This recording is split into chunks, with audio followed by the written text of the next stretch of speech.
ശ്രീ വർഗീസ് കണ്ണമ്പള്ളി, ഇവിടെ നിങ്ങളും ഞാൻ തുടക്കത്തിൽ പറഞ്ഞ ആ സ്നേഹധാരയ്ക്കൊപ്പം ചേർന്ന് നിന്നവരാണ് നിങ്ങളും. ഈ പറഞ്ഞ ബിൽഡേഴ്സ് അസോസിയേഷൻ അവിടെ സ്കൂൾ ബിൽഡിംഗ് ഒക്കെ സൗജന്യമായി പണിഞ്ഞു കൊടുത്തവരാണ് നിങ്ങൾ.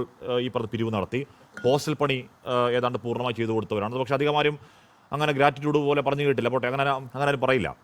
താങ്കളും ഈ പറയുന്ന അതിലെ ഈ ആ വിള്ളലോ ക്രാക്കോ എന്തോ ഈ പറയുന്ന എന്താണ് ആ പറയുന്ന എന്ത് സാങ്കേതികം എന്ത് പറഞ്ഞാലും വെള്ളം കിനിയുന്ന ആ വടു ആ പാട് താങ്കളും കണ്ടതല്ലേ?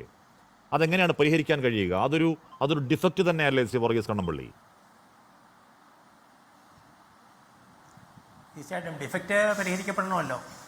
നമ്മൾ വസ്തുതകളെ അംഗീകരിച്ച് മുന്നോട്ട് പോകാതെ നമുക്ക് ഒന്നും ചെയ്യാൻ പറ്റില്ല. ഇവിടെ ബഹുമാനപ്പെട്ട മന്ത്രി തന്നെ പറയുന്നുണ്ട് വെള്ളം ചോർന്നു എന്ന് പറയുന്നുണ്ട്. വെള്ളം ചോർന്നതിൻ്റെ സ്ഥലത്തിൻ്റെ പേരെന്തിട്ടാലും അതൊരു പ്രധാനപ്പെട്ട വൈകല്യം തന്നെയാണ്. ആ വൈകല്യം അത് പൂർണ്ണമായും പരിഹരിക്കപ്പെടണം. ഇവിടെ എനിക്ക് പറയാനുള്ളത്, ബിൽഡേഴ്സ് അസോസിയേഷൻ ഓഫ് ഇന്ത്യ ഒരു കെട്ടിടം പണിത് കൊടുത്തപ്പോൾ അതിന് കർക്കശമായ സൂപ്പർവിഷൻ ഉണ്ടായിരുന്നു. പൊതുമരാമത്ത് വകുപ്പിൻ്റെ സൂപ്പർവിഷനിലാണ് ബിൽഡേഴ്സ് അസോസിയേഷൻ സൗജന്യമായി കെട്ടിടം പണിത് കൊടുത്തത്.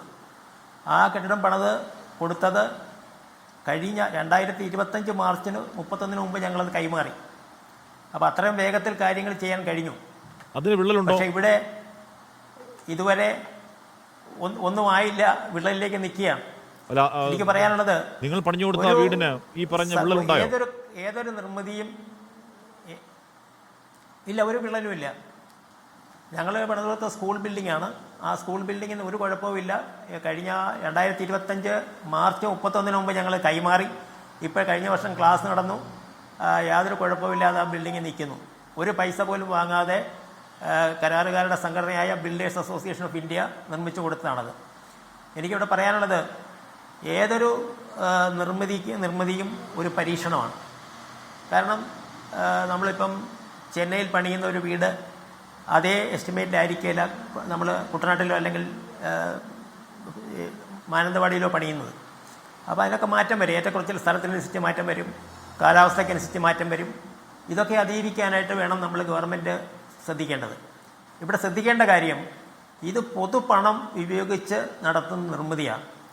പൊതുപണം ഉപയോഗിച്ച് നടത്തുന്ന നിർമ്മിതികളെ സംബന്ധിച്ചിടത്തോളവും വളരെ വ്യക്തമായ മാനദണ്ഡങ്ങൾ നമുക്ക് പറയാനുണ്ട്.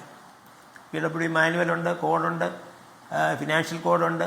ഇവിടെയൊക്കെ പറയുന്ന രീതിയിൽ സിംഗിൾ ടെൻഡർ പോലും ഞങ്ങൾ സ്വീകരിക്കില്ല. കരാറുകാർ ടെൻഡർ ഇടുമ്പോൾ ഒരു ടെൻഡർ മാത്രമേ ഉള്ളെങ്കിൽ അതുപോലും സ്വീകരിക്കില്ല. പക്ഷേ ഇവിടെ എന്താണ് സംഭവിച്ചത്?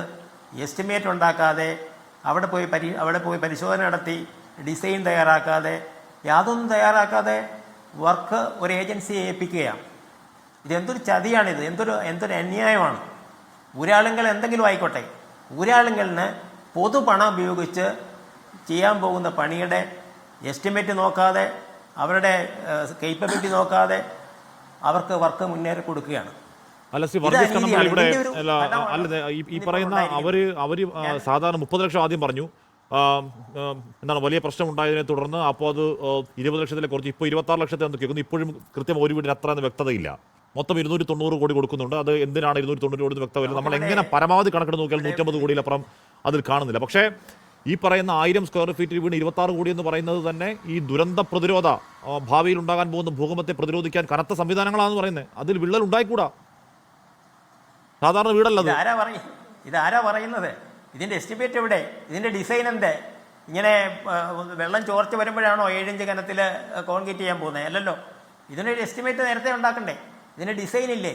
ഇതിൻ്റെ അനുസരിച്ച് വേണ്ട കാര്യങ്ങൾ ചെയ്യാൻ. അതൊന്നും ഇവിടെ പറയുന്നില്ല. എല്ലാ ഊരാളുകളിലും സ്വന്തം എന്ന നിലയിൽ പോവുകയാണ്. എനിക്കൊരു കാര്യം പറയാനുള്ളത്, കേരളത്തിലെ ഏറ്റവും വലിയ വിവാദമായത് പാലാരിവട്ടം പാലമാണ്, അറിയാമല്ലോ. പാലാരിവട്ടം പാലത്തിൽ അത് മുഴുവൻ അഴിമതിയാണെന്ന് ഊരാളെങ്കിലും ശ്രീധരൻ എഞ്ചിനീയറും കൂടെയാണ് പറഞ്ഞത്. ശ്രീധരൻ അദ്ദേഹം ആ പാലം സന്ദർശിക്കുന്നതിന് മുമ്പ് തന്നെ പറഞ്ഞത് പൊളിച്ചു കളയണമെന്ന്. ഇപ്പോഴും എനിക്ക് പറയാനുണ്ട്, ആ പാലാരിവട്ടം പാലത്തിൻ്റെ ഏറ്റവും പ്രധാനപ്പെട്ട ഭാഗത്തിന് ഇപ്പോഴും യാതൊരു കുഴപ്പവും ഉണ്ടായിട്ടില്ല. ഇപ്പോഴും പൊളിച്ചു കളഞ്ഞിട്ടില്ല. മെയിൻ സെൻട്രൽ സ്പാൻ പൊളിച്ചു മാറ്റിയിട്ടില്ല. മാറ്റിയിരിക്കുന്നത് അതിൻ്റെ അപ്രോച്ചുമായിട്ട് ബന്ധപ്പെട്ട മറ്റു കാര്യങ്ങളാണ്. ഞാൻ അതിലേക്ക് കടക്കുന്നില്ല. ഏതായാലും അതിൻ്റെ ഒരു കാവ്യനീതിയാണ് ഇപ്പം വന്നിരിക്കുന്നത്. ഊരാളുകൾ ഇപ്പോൾ പ്രതിസ്ഥാനത്താണ്. അവരോട് എനിക്ക് പറയാനുള്ളത്, നിങ്ങൾ തെറ്റ് അംഗീകരിക്കുക. ഇപ്പോൾ തെറ്റ് സംഭവിച്ചു പോയി, അല്ലെങ്കിൽ വീഴ്ച സംഭവിച്ചിരിക്കുന്നു. അത് അംഗീകരിച്ചുകൊണ്ട് ഈ എസ്റ്റിമേറ്റും അതിൻ്റെ പ്ലാനും ഒക്കെ പബ്ലിക്കിനെ ഒന്ന് കാണിച്ചിട്ട് അല്ലെങ്കിൽ ജനങ്ങളെ ഒന്ന് ബോധ്യപ്പെടുത്തിയിട്ട് അതിന് വേണ്ട റെക്ടിഫിക്കേഷൻ നടത്തുക. അതാണ് അവർക്ക് ചെയ്യാൻ കഴിയുന്നത്. പിന്നീട് അവിടെ ഒരു കാര്യം കൂടെ പറയാനുണ്ട്. ഞങ്ങളവിടെ 2 കോടി ബിൽഡേഴ്സ് അസോസിയേഷൻ 2 കോടി രൂപയുടെ സ്കൂൾ ബിൽഡിംഗ് സൗജന്യമായിട്ട് പണിത് കൊടുത്തിട്ട് പോലും ഒരു ടെൻഡറിൽ പോലും അവിടുത്തെ കരാറുകാരെ പങ്കെടുപ്പിച്ചിട്ടില്ല. അവിടെ എത്രയോ വർക്കുകൾ എത്രയോ കോടി രൂപയുടെ വർക്കുകൾ അറേഞ്ച് ചെയ്തു. അതെല്ലാം ഊരാളുങ്ങളിൽ സ്വന്തമായിട്ട് കൊടുക്കുന്ന ഒരു രീതിയാണ് നമ്മുടെ രാജ്യത്ത് ഏറ്റവും വലിയ കുഴപ്പമായിട്ട് വന്നിരിക്കുന്നത്. ഇതിന് പരിഹരിക്കാനുള്ള ഒരു പൊതുജന അവർക്ക് നിർമ്മാണ ഇതുണ്ടോ, നിർമ്മാണ എക്സ്പീരിയൻസ് ഉണ്ടോ? ഇല്ല. അവരുടെ സൈബർ പാർക്ക് പണിഞ്ഞിട്ടുണ്ട്. അവിടെ പുന്നപ്പുഴ പുഴ നവീകരണമുണ്ട്. അതും കോടികളുടെ പ്രൊജക്റ്റാണ്. അതിൽ നിർമ്മാണ കരാർ ആർക്കാണ്? അതും ഊരാളുങ്കലാണ്. ശബരിമല അയ്യപ്പ സംഗമത്തിന് ആർക്കാണ്? അത് ഊരാളുങ്കലാണ്. കോൺക്ലേവ് ആർക്കാണ്? അത് ഊരാളുങ്കലാണ്. ഒന്നിനും ടെൻഡറും ഇല്ല. ഊരാളുങ്കൽ എന്താ അത്ര എന്തോ വിശുദ്ധ പശു എന്തോ ആണോ?